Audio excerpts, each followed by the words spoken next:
I'm here with Brett Johnson from the Williamstown Football Club. Brett's been the captain at the Williamstown Football Club the last 5 years. You've been involved with my leadership program the last 2 years. Yep. What's happened for you as a person and as a leader? What changes have created because of the program? I think there's been many changes. I think the main one's been, as a leadership group, just having more control and more ownership of what's happening at your club.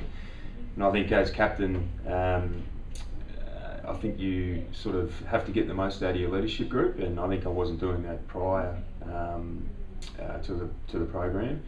So I think once we've become a strong unit as a leadership group, I think then that's really sort of been passed on to the rest of the group, and the rest of the group seen it. But I think individually, as I said, there's been many changes. I think the one thing I had to work on was inspirational leadership. And Rich has been great in sort of helping me with how I speak and conduct myself in front of the group, and that's just part of that, and I think that's really helped me grow as a leader. Yeah, great. Coming into the second year, I've handed over the responsibility nearly probably 80% of the time to yourself. Yep. How have you managed that?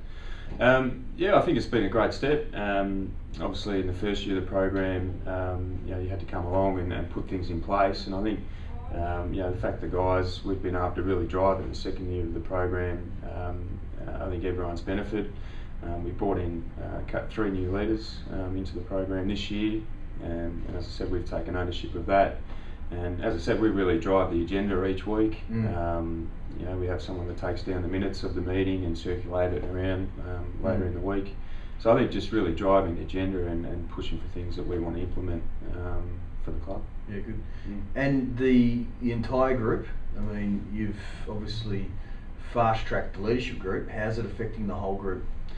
I think the whole group, once they see that the leadership group's really strong and a team within itself, I think then they really strive to reach that level as well. And once we set the example, the guys just really follow. We set the bar high and push for excellence, and then I think we've seen that with our training standards and just the social commitments with the club, and everyone just jumps on board. And when you have problem players, how do you manage that? I think a great part of the program is the mentor groups.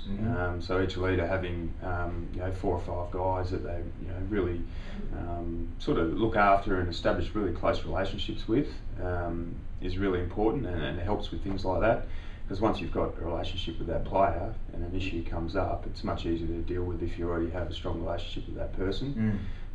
Whereas if you didn't really have that relationship and then you're trying to approach someone about an issue, they tend to get their back up straight away, and it doesn't really work. I think they're really close units, so when there is a player issue, we've got that trust, and I think that really helps with moving forward. Yeah, terrific. And just lastly, would you recommend the program? Yeah, absolutely. As you said, it's the second year of the program for us, and I've seen do amazing things for the footy club. The leadership group have really got ownership of where we're heading now, and it's really translated on-field performance. It really feels like a football club now. Everyone's on board, and we're all in it together. There's no segregation or little groups, or we're all important as each other, and that's what I really enjoy about it. Yeah, and good luck for the finals, and it's been a privilege working with you. Yeah, likewise. Cheers, Rich.